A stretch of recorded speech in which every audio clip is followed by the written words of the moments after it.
बेटे जो अभी तक हमने पढ़ा, हमने स्पोर्ट एंड मूवमेंट के बारे पढ़ना था, तो उसके लिए ज़रूरी था हमें जानना स्केलेटन के बारे। हमने इसके कंपोनेंट्स देखे। स्केलेटन जो है बोन एंड कार्टिलेज पे मुश्तमिल होता है। फिर ह्यूमन स्केलेटन हमने देखा कि दो कंपोनेंट्स पर मुश्तमिल है। एक्सियल स्केलेटन हो सकता है या अपेंडिकुलर स्केलेटन हो सकता है। अब ये जो हमारी बोन्स हैं, they are in a contact with each other and they form joints. वो जॉइंट्स बनाती हैं। फिर हमने जॉइंट्स की टाइप्स देखी कि ये मूवेबल होते हैं और इमूवेबल होते हैं। अब चूंकि हमें पता है कि ये जो जॉइंट्स हैं हड्डियों में मौजूद, ये मूवमेंट में रोल प्ले करते हैं, बट इस मूवमेंट को मुमकिन बनाता कौन है? They are over skeletal muscles. Skeletal muscles जो हैं ये हमारे जिस्म में मूवमेंट्स को पॉसिबल बनाते हैं। अब ये मसल्स कैसे हमारे जिस्म में मूवमेंट्स को पॉसिबल बनाते हैं? मसल्स जो हैं ये दो इनके सिरे होते हैं, दो इनके एजेस होते हैं। एक होता है attach at the immovable bone,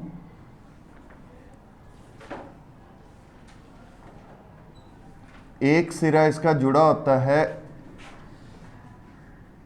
ना हरकत करने वाली हड्डी के साथ, और दूसरा इसका सिरा जो है वो जुड़ा होता है एट द मूवेबल बोन।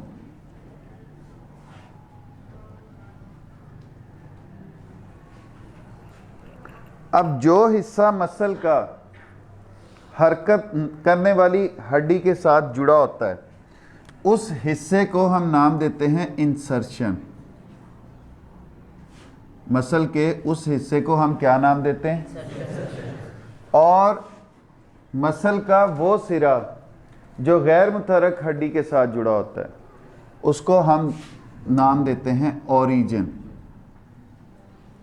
उसे हम क्या नाम देंगे? अब पिछले टॉपिक में हमने पढ़ा था कि ये जो मसल्स होते हैं they are attached with the bones with the help of tendons. ये किसकी मदद से जुड़े होते हैं? टेंडन्स की मदद से जुड़े होते हैं। अब किसी भी मूवमेंट के लिए मसल्स जो हैं they act at least in pairs. मैंने वर्ड एट लीस्ट का इस्तेमाल किया।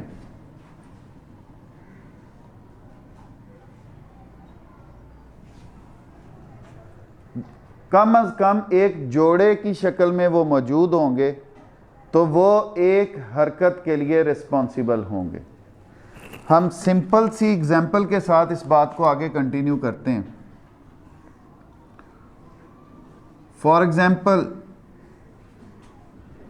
ये हमारी ये वाली हड्डी,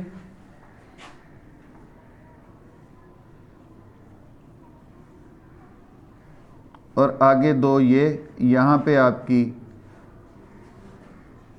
कार्पल्स आ गई, और यहाँ से आगे फ्लेंजीज आ गई, और उसके बाद आपके कार्पल्स आ गई।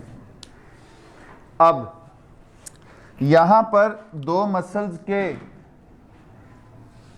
एक मसल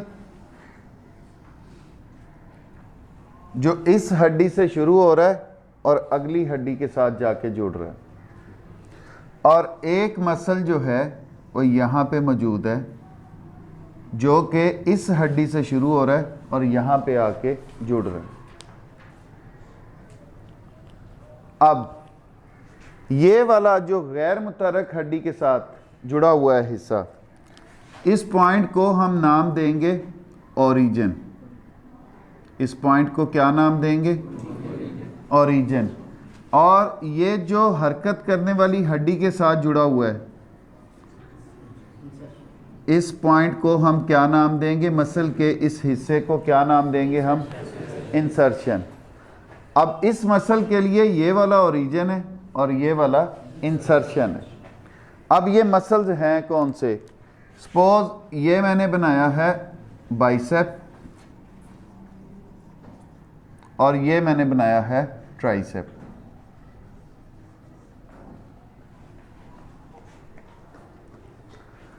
अब जब हम इसकी दो तरफा हरकत हो सकती है ना, एक तरफा सॉरी, ये बाइसेप है, ये ट्राइसेप है, ये मूवमेंट हो सकती है और ये मूवमेंट हो सकती है, बस। अब इसमें सपोज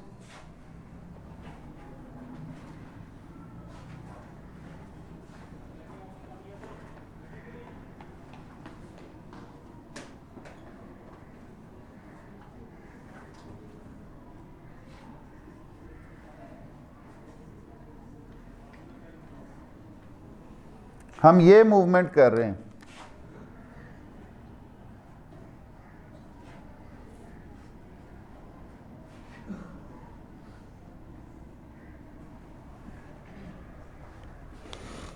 अब इस मूवमेंट के दौरान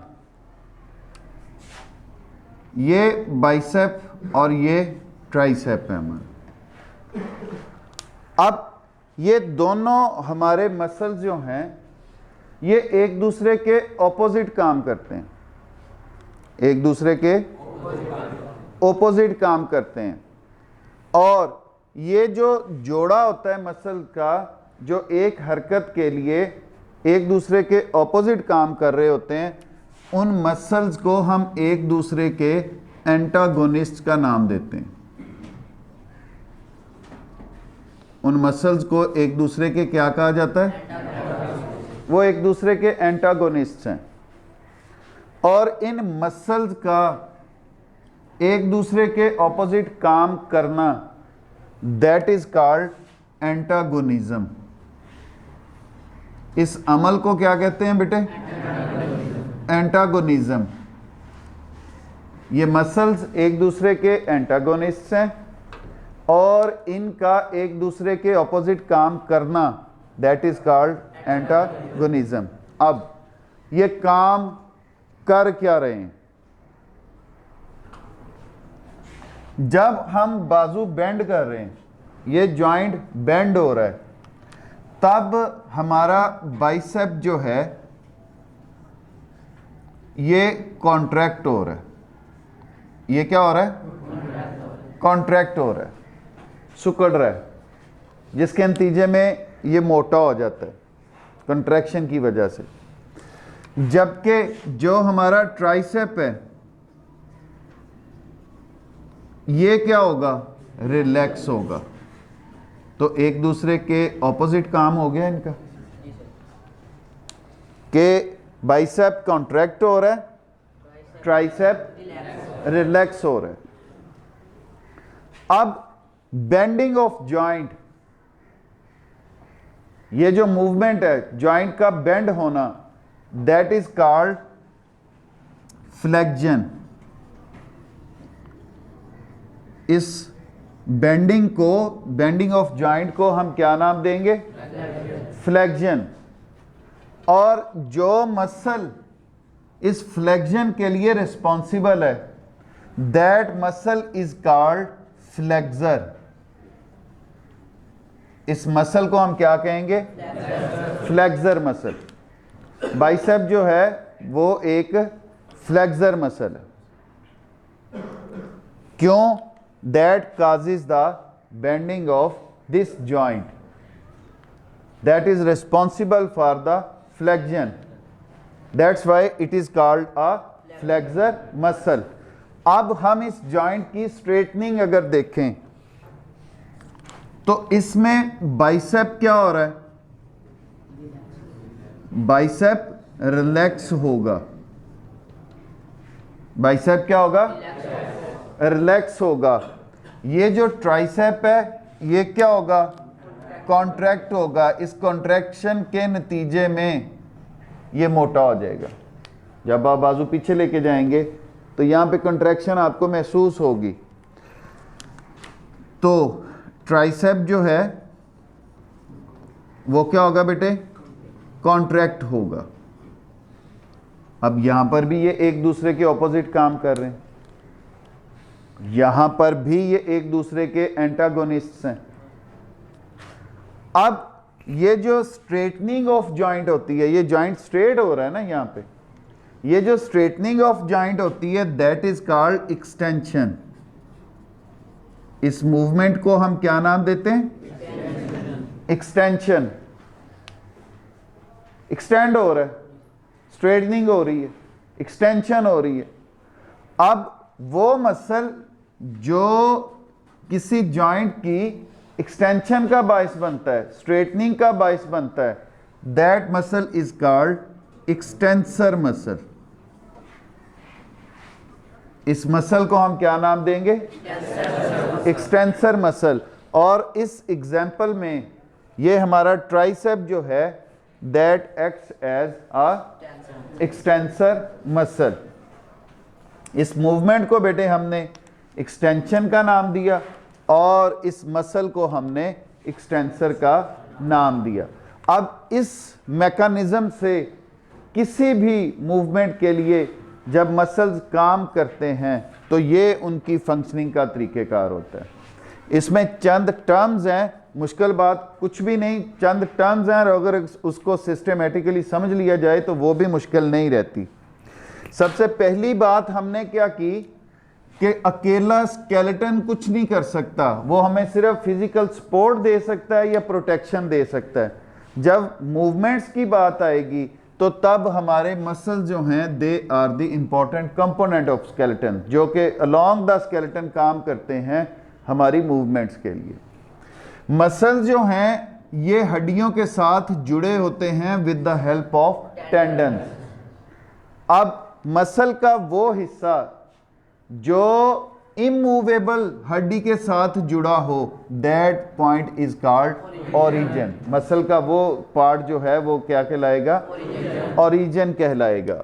जो मूवेबल बोन के साथ जुड़ा होगा that is called insertion.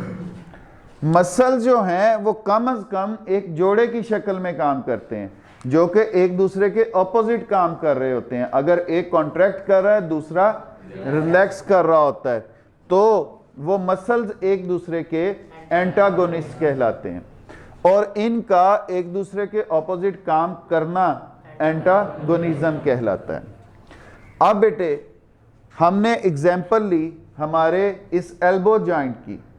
Elbow joint की मूवमेंट जो है वो वन वे है, हिंज जॉइंट था हमने पढ़ा था।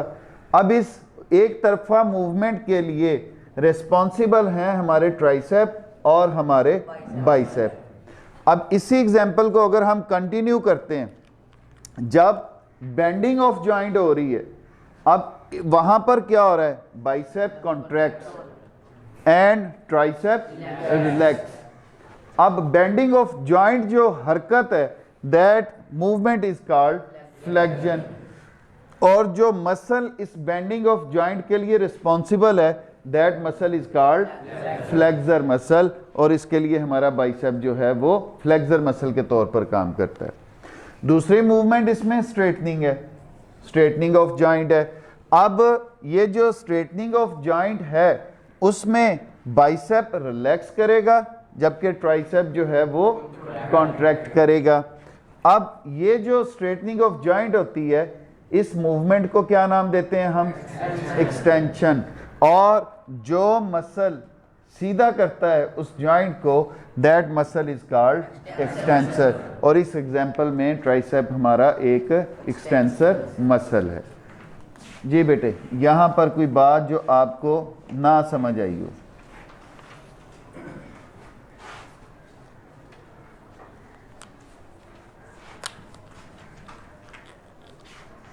ठीक है, कोई क्वेश्चन है तो